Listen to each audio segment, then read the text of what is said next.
masjid. Saya di dekat rumah saya buatkan dari maghrib ke isya. Sesiapa saja budak kecil sila datang, free. Guru mengaji sudah disiapkan. Maghrib ke isya kita siapkan tuan guru mengaji. Sila tuan puan bawa anak. Apa yang Ustaz inginkan? Supaya budak-budak ini nanti 10-20 tahun akan datang, dia punya cerita masa kecil macam saya dulu kecil punya cerita. Jangan sampai anak kita tak punya cerita. Nanti bila dia menikah, isteri dia bertanya, macam mana cerita abang waktu kecil dulu? Cerita abang Upin Ipin, Bang Saleh. Dia tak ada cerita lain. Tapi kalau kita buatkan cerita, sekarang kalau saya balik ke kampung, saya pergi ke surau. Surau tu pintunya 2. Kalau pintu ini dirapatkan dengan pintu ini, tertutup 2 pintu, ada lubang di tengah. Disitulah tempat saya bersembunyi kalau dicari orang. Kalau saya pergi ke masjid kampung emak saya sekarang, di situ ada kayu besar berlubang bulat dipasang dengan kulit kambing. Biasa kami berlumba-lumba. Sebelum di kampung saya maghrib pukul 6.30, pukul 6 saya sudah ada di dalam. Maka yang lain-lain datang, saya dah book tempat duluan. Apakah anak-anak kita punya cerita tentang itu? Maka alhamdulillah, rupanya kita masih punya anak-anak, budak-budak, pelajar-pelajar, penuntut-penuntut masih lagi ke masjid. Ini umur 5-6 tahun. Lalu kemudian orang tua, bapa, ibu, ayah mesti membawakan anak ke guru mengaji. Saya di kampung dulu, guru mengaji pertama di kampung almarhumah mak saya namanya Ustaz Amril. Nah, dibawakanlah saya ke situ mengaji, membaca Al-Quran. Kemudian pakcik emak saya namanya Syekh Muhammad Ali. Kata dia, bila kau cuti sekolah, bawa Quran mengaji ke dia. Kita budak kecil tak faham. Datang, buka. Buka. Wa ma Muhammadun illa rasul qad khalat min qablihi rusul. Kata dia, itu kurang lama. Apanya kurang lama tu? Dengungnya kurang lama. Wa ma Muhammadun illa rasulun qad khalat min qablihi rusul. Saya masa tu tak faham. Apalah maksud emak ni? Disuruh mengaji baca ni. Sekarang kalau saya jadi imam, saya baca itu, memorize fikiran saya, minda saya balik lagi ke masa saya kecil dulu, seakan-akan saya sedang berhadapan-hadapan dengan Syekh. Waktu itu saya ingat dia duduk di rumah dia, dia pegang bantal, dia tak tengok Quran, dia dengar saja. Salah tu, kurang lama lagi baca. Disitulah faham kita. Selepas saya umur 9 tahun, saya pindah. Jadi guru mengaji saya banyak. Selepas umur 9 tahun, tahun 1986, pindah dari kampung emak saya, lebih kurang 20 km, pergi ke kota. Di situ emak saya mencarikan lagi guru mengaji. Jadi pengaruh orang tua amat sangat kuat kepada anak. Itulah makna hadis Nabi, kullukum ra'in, setiap kamu pemimpin, wa kullukum mas'ulun ar-ra'iyati, kamu akan ditanya tentang anak-anak kamu. Ma min mauludin yuladu 'alal fitrah, anak-anak ini lahir dalam keadaan fitrah. Fa abawahu, ayahnya, ibunya, yuhawidani, membuat anak jadi Yahudi, au yunassirani, membuat anak jadi Nasrani, au yumajjisani, membuat anak jadi Majusi. Itu adalah ayah dan ibunya. Saya alhamdulillah bersyukur pada Allah, ayah saya mencari nafkah, mak saya suka menyerahkan saya ke guru mengaji. Sampai saya di kota, di situ ada pondok tempat mengaji Al-Quran khas tahfiz Al-Quran. Bukan macam sekarang. Sekarang ni banyak merata-rata tahfiz Quran, tahfiz Quran, tahfiz Quran. Di masa itu, satu kawasan itu hanya pondok ini sajalah yang ada tahfiz Quran. Nama pondoknya Darul Ulum. Dar artinya rumah, ulum artinya ilmu, rumah ilmu-ilmu. Yang mengajar Al-Quran di situ adalah seorang ustaz yang johan musabaqah tahfiz Quran di Makkah Al-Mukarramah. Namanya Ustaz Armawi Abdurrahman. Disitulah saya diserahkan emak saya. Dibawa emak saya pulut kuning. Orang Melayu kebesarannya kalau udah pulut kuning, itu udah hebat betul. Tak ada lagi di atas pulut kuning. Pulut kuning dibagi dengan kelapa dengan gula merah di atas. Masa itu ayam payah. Zaman itu orang makan ayam 2 gendang. Kalau tak dia sakit, ayam tu sakit. Diletakkan pulut kuning pakai kelapa dengan gula merah. Dia serahkanlah kepada ustaz tadi. Ustaz, ini anak saya. Waktu itu umur saya 9 tahun. Ini anak saya namanya Abdul Somad. Ajarlah dia mengaji. Menurut tradisi orang Melayu, kalau sudah diserahkan pakai pulut kuning, itu bukan menjadi murid, tapi menjadi anak. Baru saya fahamnya sekarang. Kalau sudah jadi anak, free, tak berbayar. Memang mak saya ini smart, pandai deh. Jadi semua murid-murid mengaji di masjid. Nanti panjang umur sehat badan, nanti kita akan buat tour, kita akan jalan ke pesantren Darul Ulum itu nanti insyaallah. Semua penuntut-penuntut, pelajar-pelajar, mereka mengaji di atas aras 2, aras 1, aras 2 masjid Darul Ulum. Tapi saya tidak mengaji di atas. Saya dibawa ke rumah. Sebab apa? Sebab saya bukan murid, tapi saya anak. Memang dari dulu saya VVIP, very very important person. Murid yang lain ada kena pukul pakai rotan, ada pakai tasbih. Saya tak pernah kena marah, tak pernah kena pukul. Dibawa ke masjid, masjid-masjid yang hebat, masjid-masjid korporat, masjid-masjid yang besar. Itu bila ustaz mengajar ke masjid itu, dibawa saya ke masjid itu, lalu saya disuruh mengaji di situ. A'udzubillahi minasyaitonirrajim. Budak kecil, semua mata menengok saya. Jadi saya ni sebenarnya dari dulu dah viral. Cuma masa tu belum ada YouTube lagi. Siapa tu? Abdul Somad. Jadi kalau sudah Maulid Nabi Isra Mi'raj, itu diumumkan iklan guna kereta keliling kota. Jamaah sekalian, hadirilah, malam ini akan ada Maulid Nabi Isra Mi'raj. Yang akan membaca Al-Quran adalah Abdul Somad, qori kecil, umur 9 tahun.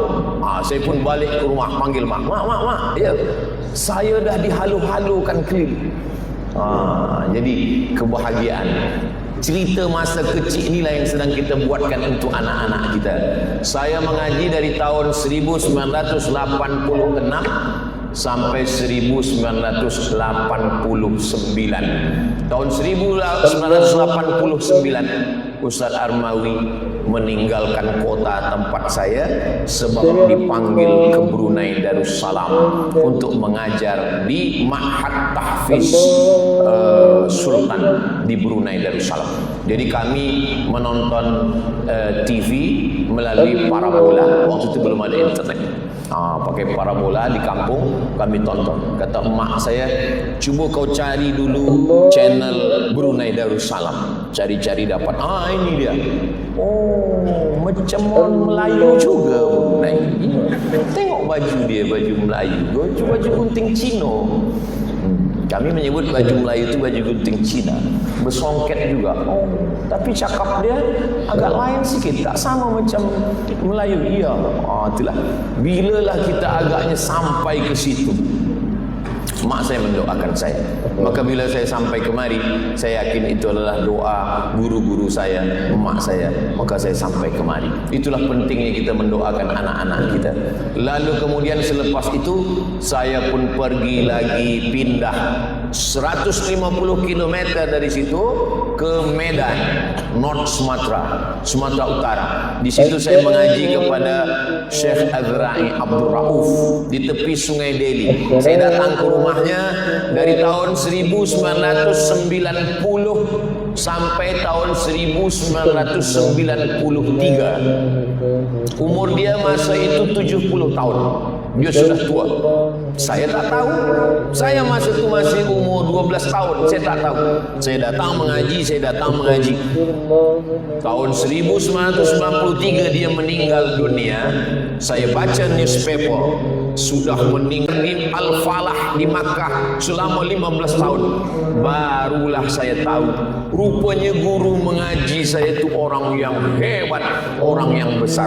Selama ini kita tak tahu, sebab kita budak kecil. Bila datang ke rumah, dia duduk macam-macam tidur. Tapi kalau salah dia terjaga. Salah tu. Sebelum saya mengaji ke situ, saya ditakut-takuti orang. Apa kata orang? Mengaji dengan Syekh Azra'i, Al-Fatihahnya 3 bulan baru pindah. Jangankan engkau Abdul Somad, guru engkau itu ada ustaz yang mengajar di Muallimin, dia membaca Al-Fatihah 3 bulan baru pindah. Jadi waktu itu saya pun membaca Bismillahirrahmanirrahim, Alhamdulillahi Rabbil Alamin, Ar-Rahmanirrahim, Maliki Yawmiddin, Iyyaka na'budu wa iyyaka nasta'in, Ihdinas siratal mustaqim, Siratal ladzina an'amta 'alaihim, ghairil maghdubi 'alaihim waladdallin. Selepas itu kata Syekh Azra'i, baca Alif Lam Mim. Dalam hati saya, kenapa tidak 3 bulan? Barulah saya faham, rupanya saya sudah lulus Al-Fatihah dari murid beliau, namanya Ustaz Armawi. Ustaz Armawi itu murid beliau. Jadi kalau sudah lolos tes yang itu, yang lain sebab sama dia. Baru saya faham. Oh, maka saya baca Al-Fatihah sekali saja.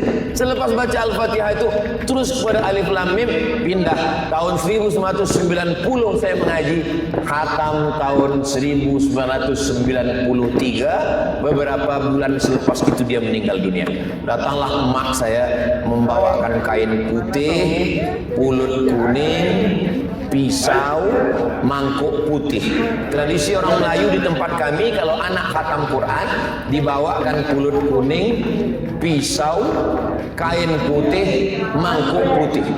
Waktu itu Syekh Azra'i bertanya, apa ni? Ini pulut Tuan Syekh. Untuk apa pulut ni? Untuk dimakan. Ini mangkuk ni untuk apa? Mangkuk ini supaya berkah. Ini kain ini untuk apa? Kain ini putih, menunjukkan putihnya hati kami. Pisau ini untuk apa? Pisau ini supaya tajam pikiran anak ni. Mak saya pun jawab, saya tanya, dia pun tak tahu, dia jawab begitu aja. Sebab tradisi kami dari dulu begitu. Tak ada Syekh Azra'i mengatakan mangkuk, pulut kuning, mangkuk putih, pisau, bid'ah dan dolalah masuk neraka, tak ada. Dia tengok ini sebagai sesuatu yang baik. Ini tradisi yang baik. Akhirnya fakulti lain, pilih fakulti yang belajar Al-Quran. Maka saya tidak ambil fakulti syariah, saya ambil fakulti usuluddin yang di dalamnya ada tafsir Al-Quran dan hadis Nabi Muhammad SAW. Bukan saya katakan syariah tak elok, syariah elok, fiqh elok. Saya pun banyak soalan jawaban fiqh, tapi karena pesan dia Al-Quran, maka saya banyak mengkaji Al-Quran. Lalu kemudian selepas itu, apa lagi yang perlu kita lakukan? Membaca Al-Quran tidak terhad pada umur. PhD 27 tahun dalam Islam tak ada. Utlubil ilma dia Al-Quran, maka saya banyak mengkaji Al-Quran. Lalu kemudian selepas itu, apa lagi yang perlu kita lakukan? Dalam Islam tak ada utlubil ilma minal mahdi ilal lahdi. Bukan hadis Nabi, itu ungkapan ulama dalam tafsir An-Naisaburi. Maknanya, tuntutlah ilmu dari buayan hingga ke liang lahat. Jadi tidak ada had batasan umur usia dalam belajar Al-Quran. Ada seorang orientalis. Oriental maknanya timur. Orientalis orang putih, orang Europe, orang Amerika yang belajar Islam. Dia orang putih, umur 60 tahun, masuk Islam.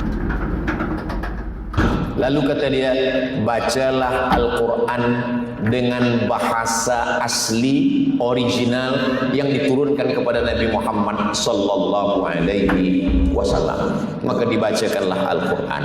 Maka kita pun membaca Quran. Man la syaikha lahu fasyaitanu syaikhuhu.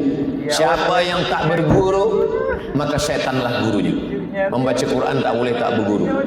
Masuk Islam, cari Quran digital di aplikasi, download, lepas itu masukkan ke handphone, aplikasi Quran digital, buka Quran, baca sendiri. Ruby mana? Tulisannya alamat. Mana Ruby? Tapi kalau berguru, alif lam mim. Syekh Muhammad Mutawalli Asy-Sya'rawi komplain kepada guru dia. Kata Syekh Muhammad Mutawalli Asy-Sya'rawi, Syekhul Mufassirin, ulama ahli tafsir Kahirah Al-Azhar. Syekh, tulisannya sama, alif lam mim. Kenapa yang di juzuk 1 dengan juzuk 30 bunyinya beza? Juzuk 1 alif lam mim, juzuk 30 alam nasrah. Apa kata cikgu Syekh Muhammad Mutawalli Asy-Sya'rawi? Sebab Al-Quran turun bukan tulisan. Al-Quran itu bukan kertas yang turun terbang dari atas langit. Al-Quran itu suara. Suara malaikat Jibril didengar Nabi, suara Nabi didengar sahabat, suara sahabat didengar tabi'in, suara tabi'in didengar tabi'in, suara guru kita dengar. Macam mana saya mengaji? Begitulah bunyi guru saya mengaji. Maka kalau salah guru, salah murid. Maka kita betulkan bacaan. Ini sekarang banyak orang muda tak mahu belajar, sudah tua ingin mengajar. Taubat, pagi taubat, siang zuhur, asar mengajar. Musibah. Dalam Al-Quran bahasa Arab tidak semua shin.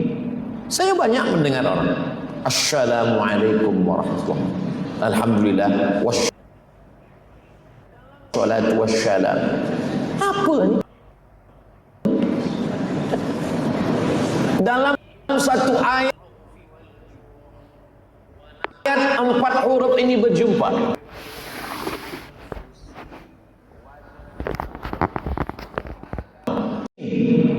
Saya banyak mendengar orang, Assalamualaikum warahmatullahi wabarakatuh, alhamdulillah, wassalatu wassalam. Apa ini?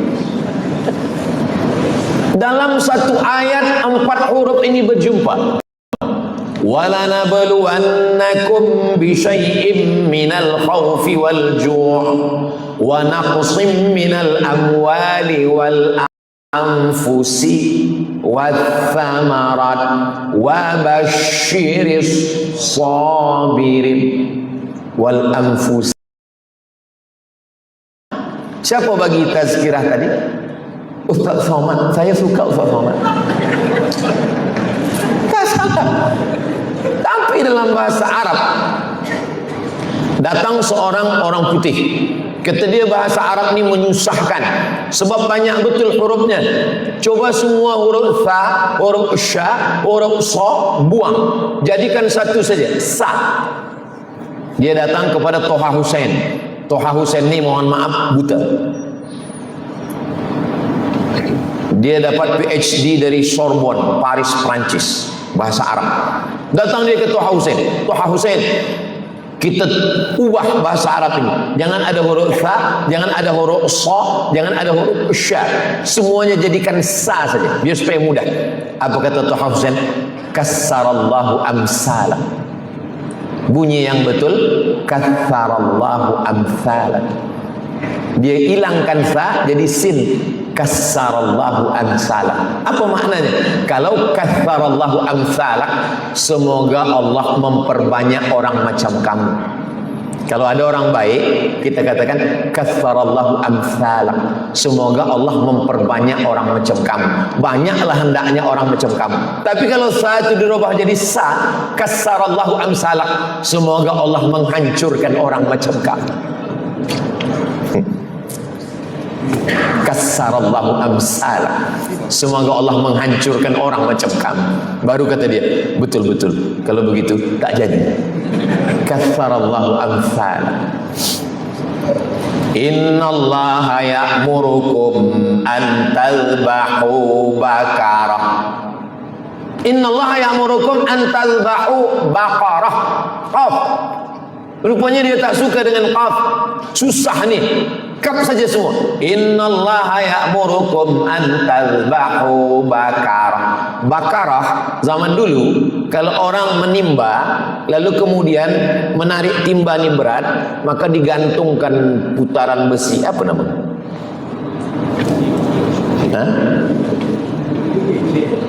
Ya itulah dia. Itu bahasa Arabnya bakarah. Innallaha ya'murukum an tadhbahu baqarah. Allah memerintahkan kamu wahai Bani Israel menyembelih lembu betina. Bakarah, Allah memerintahkan kamu memotong besi penarik timba. Rubbatalil Quran wal Quran yal'anuh. Berapa banyak orang membaca Quran dilaknat oleh Quran. Kenapa dilaknat Quran? Karena tak betul baca Quran.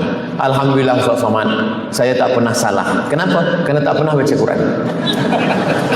Lebih salah lagi. Lebih baik pernah salah karena membaca daripada tak pernah salah kerana tak pernah membaca.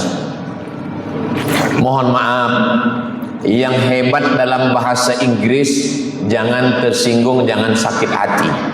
Bahasa Inggris elok. Bahasa Inggris adalah bahasa internasional. Tapi dalam bahasa Inggris pun ada makharijul huruf. Ada fa dalam bahasa Inggris. Mana ada huruf fa? Ada health. WHO, World Health Organization. Coba ubah health tu jadi health. How about your health? Health. Maknanya ada fa, ada shin. Mana? Workshop, shopping center. Tapi dalam bahasa Inggris tak ada huruf ain. Tak ada. I love you. Tak ada. Tak ada huruf bad. Tak ada huruf pa. Maka ketika orang membaca Al-Quran, semua potensi yang ada pada diri dia keluar. Orang yang tidak pernah membaca Al-Quran, maka sama seperti orang punya handphone, ada MP3, ada MP4, ada editing, ada uploading, ada semua, tapi dia tak pernah guna. Yang dia pakai hanya merah tutup, hijau angkat. Merah tutup, hijau angkat. Dia tak pandai guna gambar, dia tak pandai guna edit gambar, dia tak pandai guna filter. Filter 3 kali filter, muka muda 3 kali. Banyak jamaah ni jumpa saya, Ustaz, saya sangka Ustaz guna filter, kata dia. Wow, amazing. Nah, maka samalah dengan orang yang tak pernah mengucapkan. Maka ketika orang belajar makharijul huruf, dia sedang menggunakan itu semua. Itu kalau datang orang yang kena penyakit mental, dia pergi ke tempat terapi, menahan nafas, tarik nafas, pejamkan mata, dengar suara kicau burung dan gemericik air. tahan nafas. Tahan. Orang sedang membaca Al-Quran menahan nafas. Dan dia saat itu adalah orang yang sedang menyehatkan fikiran. Mana boleh menyambung nafas ketika membaca Al-Quran? Walaupun nafas kita pendek, maka kita baca ayat-ayat pendek. Maka ada dalam Al-Quran waqaf wal ibtida. Tarik nafas. A'udzu billahi minasyaitonir rajim. Bismillahirrahmanirrahim. Ya ayyuhalladzina amanu ista'inu bis-sabri was-salah innallaha ma'as-sabirin. Ternyata menghilangkan stres, depression, anxiety adalah terapi menggunakan nafas. Makanya banyak orang pergi menyelam, tahan nafas, hilang sama orangnya sekali. Alhamdulillah Ustaz Somad, suami saya pergi terapi menghilangkan stres dengan nafas, hilang sama dia sekali. Tidak ada jalan lain kecuali kembali kepada Al-Quran. Tak usah cerita tentang malaikat datang menenangkan hati, cukup dengan nahan nafas itu saja. Wadduha wal laili idza saja ma wadda'aka rabbuka wa ma qala walal akhiratu khairul laka minal ula. Belum lagi kalau memahami maknanya, belum lagi kalau malaikat datang, majtama'a qaumun fi baitin min buyutillah, sekelompok orang berkumpul di rumah Allah, yatsluna kitab Allah, tak ada kerja lain, hanya membaca kitab suci, wa yatadarasunahu fima bainahum, baca ayat sikit, baca satu ayat makna, nazalat alaihimus sakinah, kumpul baca Quran, baca makna sikit-sikit, 4 balasan Allah. Nazalat alaihimus sakinah, turun ketenangan ke dalam hati. Wasyat bihimur rahmah, diliputi rahmat kasih sayang Allah. Hafat bihimul malaikah, mereka dikelilingi malaikat. Wa dzakarahumullahu fiman indah, mereka dibanggakan Allah Ta'ala kepada para malaikat. Mudah-mudahan majlis kita ini termasuk majlis yang dibanggakan Allah kepada para malaikat. Berapa banyak membaca Al-Quran? Kanal Imamul Bukhari yukhtimul Qur'ana fi Ramadan 60 khatamah. Imam Al-Bukhari mengkhatamkan Al-Quran di bulan Ramadan 60 kali khatam. Malam sekali, siang sekali. 30 kali malam, 30 kali siang. 60 khatamah, 60 kali khatam. Di mana kami boleh menengok riwayat ni Ustaz? Jangan-jangan Ustaz ni ambil sana ambil sini. Riwayat tentang Imam Bukhari sebulan 60 kali khatam ada dalam kitab Syiar A'lam An-Nubala, ditulis oleh Imam Az-Zahabi. Imam Az-Zahabi imam yang paling terpercaya dalam bidang hadis, orang yang paling kuat dalam meneliti hadis-hadis. Sampai-sampai hadis yang disahihkan oleh Imam Al-Hakim tidak boleh diterima kalau tidak disahihkan Imam Zahabi. Riwayat ini terpercaya. Oh, ini zaman dulu Ustaz. Zaman sekarang mana ada lagi. Saya punya kawan masa belajar di Kaherah dulu, serumah dengan dia. Kata dia, Somad, ya, tolong jangan ganggu saya. Bulan Julai, bulan Agustus kita cuti. Saya tidak ada tamu, tak boleh ada kawan ke rumah selama 40 hari 40 malam. Kenapa? Karena saya nak menghatamkan Quran 40 kali. Pesan guru saya dulu, kalau engkau hatamkan 40 kali dalam 40 hari, maka engkau tidak akan lupa sampai pada hari kiamat. Masih ada orangnya sekarang di Jawa Timur, di Jombang, masih hidup. Artinya zaman sekarang pun ada, boleh menghatamkan sehari sekali selama 40 hari. Ada 3 ulama sama-sama pergi ke Makkah, satu rumah, satu bilik. Yang satu namanya Imam Ahmad bin Hambal, Imam Hambali. Yang satu namanya Imam Yahya bin Ma'in. Yang satu namanya Imam Syafi'i. Imam Ahmad bin Hambal, Imam Hambali. Tegak, ruku, sujud. Tegak, ruku, sujud. Tegak, ruku, sujud. Sampai azan subuh. Dari azan Isya sampai azan subuh. Selesai sembahyang Isya di Masjidil Haram, balik ke bilik sampai azan subuh. Kata Imam Syafi'i, Ahmad bin Hambal, iya, malam tadi saya tengok engkau tak tidur-tidur. Tegak, rukuk, sujud. Tegak, rukuk, sujud. Apa yang kau lakukan? Kata Imam Hambali, saya menghatamkan Al-Quran dalam tahajud saya malam tadi. Selepas itu Imam Syafi'i bertanya lagi kepada Imam Yahya, Yahya, malam tadi saya nampak kamu pusing kiri, pusing kanan, balik kiri, balik ke kanan. Engkau tak tidur? Kata Imam Yahya, saya sedang meneliti, research mana hadis sahih, mana hadis dhaif, mana hadis hasan, mana hadis palsu. Dapat saya 200 hadis malam tadi. Kemudian mereka berdua balik bertanya ke Imam Syafi'i, engkau malam tadi tak tidur? Kau tengok kan? Iya. Apa yang kau lakukan? Kata Imam Syafi'i, malam tadi saya mengambil dalil dari Quran, dari hadis, dari ijma', dari qiyas. Saya dapat 200 hukum hakam fiqh. Seandainya kita orang yang keempat di bilik itu, dan Imam Hanafi, Imam Hambali, Imam Syafi'i, Imam Yahya bertanya, hai Abdul Somad, apa yang kau lakukan malam tadi? Saya akan menjawab, kerana kamu bertiga tak tidur, saya buat streaming malam tadi. Live. Cuba kita renungkan apa yang kita buat. Jadi bersyukurlah tuan-puan, pengiran-pengiran, pihin-pihin, datuk-datin semua yang diberikan Allah kesempatan umur panjang dan umurnya itu berkah kerana bersama dengan Al-Quran. Duduk mengaji kepada guru, bawa anak istri, cucu, kawan, sahabat, menantu. Jangan masuk surga sendirian. Orang beriman tidak mau sendirian, dia ingin bersama-sama.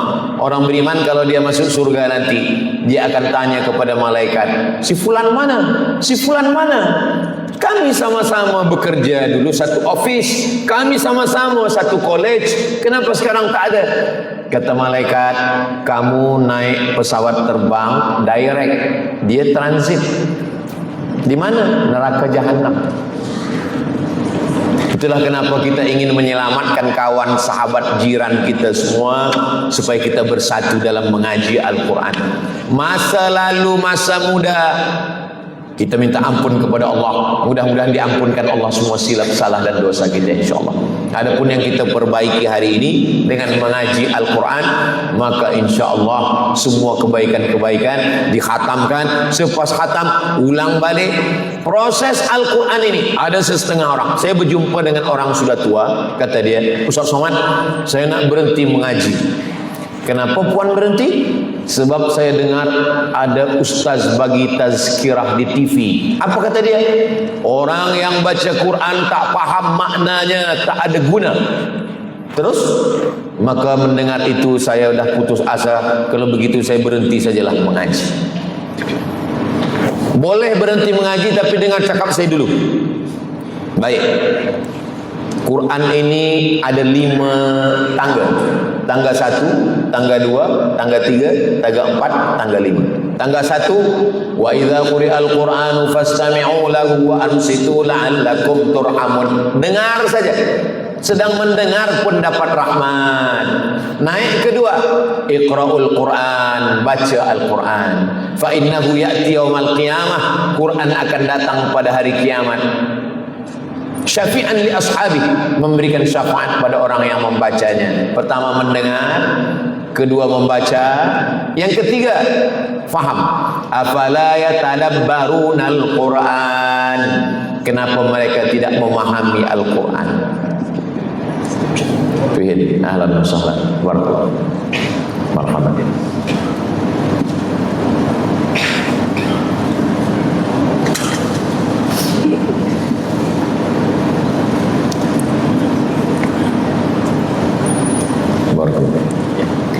Tangga pertama dengar. Selepas mendengar membaca. Selepas membaca faham. Selepas faham mengamalkan. Selepas mengamalkan mengajarkan. Selepas itu saya tanya, macam mana nak berhenti belajar Quran? Oh, rupanya yang saya dengar tu salah, Ustaz Somad. Saya sebenarnya sudah naik ke tangga yang pertama. Mendengar pun boleh, tapi jangan sebab saya malam ni cakap mendengar, yang sudah membaca turun ke tangga satu.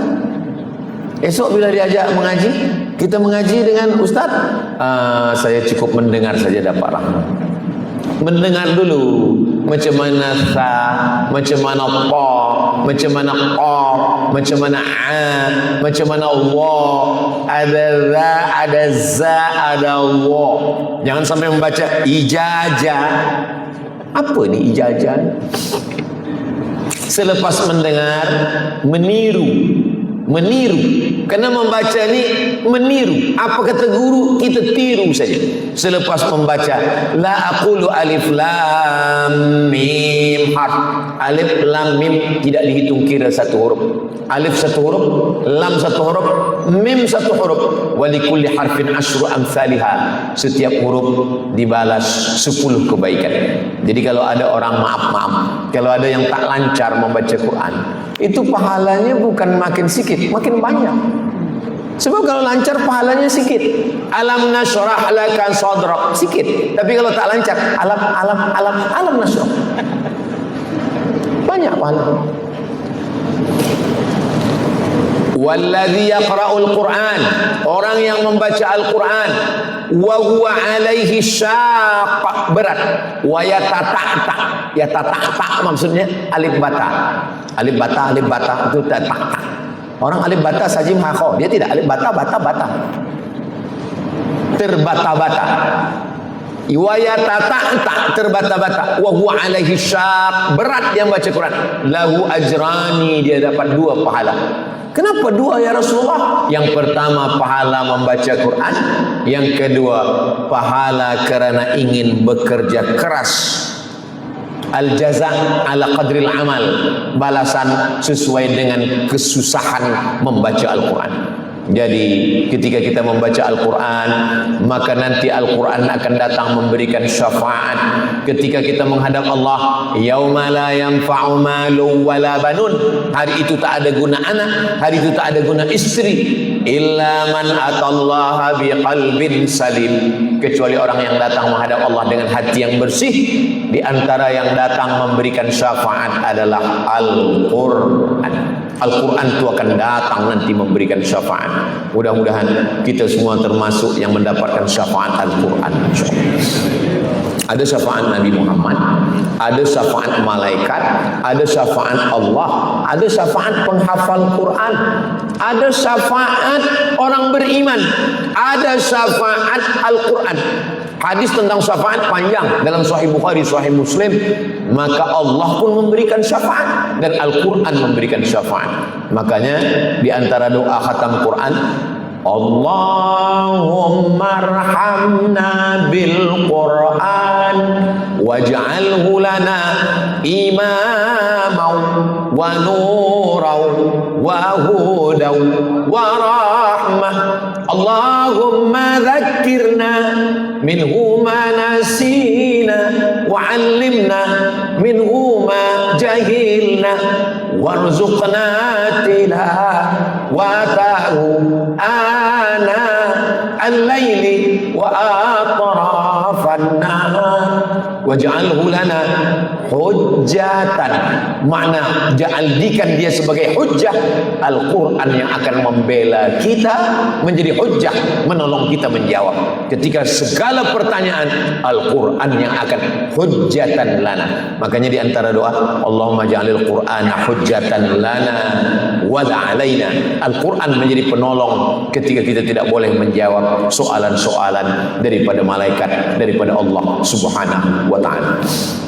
Ketika guru-guru kita para penghafaz Quran ini nanti diperintahkan Allah untuk memberikan syafaat. Wahai tuan-tuan guru yang hafaz Quran, kepada siapakah kamu ingin memberikan syafaat? tentu yang pertama mereka berikan kepada ayah mereka, kepada ibu mereka, kepada istri mereka, kepada anak mereka, kepada murid-murid mereka. Maka semua murid-murid ini nanti semua akan mendapatkan syafaat insyaAllah. Tapi tentu murid yang paling tua yang lebih dulu dapat. Maksudnya saya lah yang dapat. Itu sebenarnya cara saya supaya saya dapat doa dari tuan-puan semua. Kita ini masuk surga kerana rahmat kasih sayang daripada Allah Subhanahu wa taala. La yudkhilal jannata ahadakum amalu. Kamu masuk surga bukan karena amal. Wala anta ya Rasulullah wala ana. Aku pun tak masuk surga karena amalku, kata Rasulullah. Illa ayyataghammadani Allahu bi rahmatih. Masuk surga karena rahmat Allah. Lalu apa hubungannya dengan Al-Quran? Al-Quran itulah yang menyebabkan turunnya rahmat Allah. Mana buktinya? Allahumma arhamna bil Quran. Turunkan rahmat engkau kepada kami melalui Al-Quran. Makanya dinding yang ditulis ayat Quran mendapatkan rahmat. Air yang dibacakan Al-Quran mendapatkan rahmat. Air yang dibacakan Al-Quran selepas itu ditengok dengan mikroskop, rupanya muncul molekul cahaya yang cantik macam bunga. Cuba tulis di google.com, tulis di situ The Miracle of Water. Orang Jepun yang menemukan, bukan orang Islam. Rupanya ketika Al-Quran dibacakan ke air, maka air itu mengeluarkan molekul cahaya, airnya menjadi sehat. Dan badan kita ini isinya air. Badan kita ini isinya air. Kalau badan kita ini isinya minyak, kolesterol. Badan kita ini isinya air. Otak kita ini, isi kepala kita ini air. Ada 2 liter air di dalam. Itu maka berat. Saya ringan Pak Ustaz, berarti tak ada air lagi. Itulah kenapa kalau kita bacakan Al-Quran, maka air yang ada di dalam badan kita ini pun, kami buat seminar. Salah seorang, saya sebagai pembicara, salah satu pembicara dari Jepun. Pembicara yang dari Jepun ini pergi ke rumah seorang ulama. Di muka rumah ulama ini ada pokok mangga. Pokok mangga ini 2, satu sebelah kanan, satu sebelah kiri. Yang sebelah kanan ini mangganya lebat dan manis-manis. Yang sebelah kiri mangganya sikit, masam pula. Kemudian orang Jepun ini bertanya, tanahnya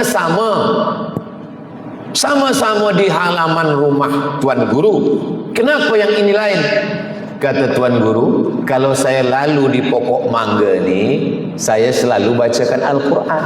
Kalau dilalu di pokok yang ini, mulut saya diam. Rupanya di batang pokok mangga ini ada air. Air dari dalam tanah naik ke atas. Dibacakan ayat Al-Quran, pokok mangganya lebat dan manis. Yang terpikir untuk bertanya itu orang Jepun. Kita terpikir asal nampak makan buah mangga. Manis tak manis, habiskan. Mereka selalu berpikir, kenapa ini manis? Kenapa tak manis? Begitulah Al-Quran berpengaruh kepada air, berpengaruh kepada fikiran, berpengaruh kepada semua. Maka insya Allah dengan istiqomahnya kita belajar membaca Quran sepanjang hayat, mudah-mudahan kita semua mati dalam keadaan husnul khatimah insya Allah. Amin ya rabbal alamin. Tadi saya mulakan pukul 8.30, sekarang sudah pukul 9.30. Sudah 1 jam saya menyampaikan tazkirah ini. Saya dari tadi menengok ke sana tu, menengok jam. Nah, alhamdulillah. Banyak cakap saya menyinggung perasaan, tak berkenan di hati, tak sesuai dengan adat istiadat sopan santun budi bahasa. Saya mohon maaf kepada guru saya, kepada semua, kepada pengiran-pengiran, pihin-pihin, datuk, datin semua, kepada ahli Al-Quran. Mudah-mudahan pertemuan kita ini diberkahi Allah Subhanahu wa ta'ala. Itulah yang boleh saya sampaikan. Terima kasih atas segala perhatian. Mohon maaf atas segala kesilapan dan kekhilafan. Sebagai tradisi Melayu, saya tutup dengan sebuah pantun penutup, menangkap puyuh di Bukit Selasih. Thank you dan terima kasih.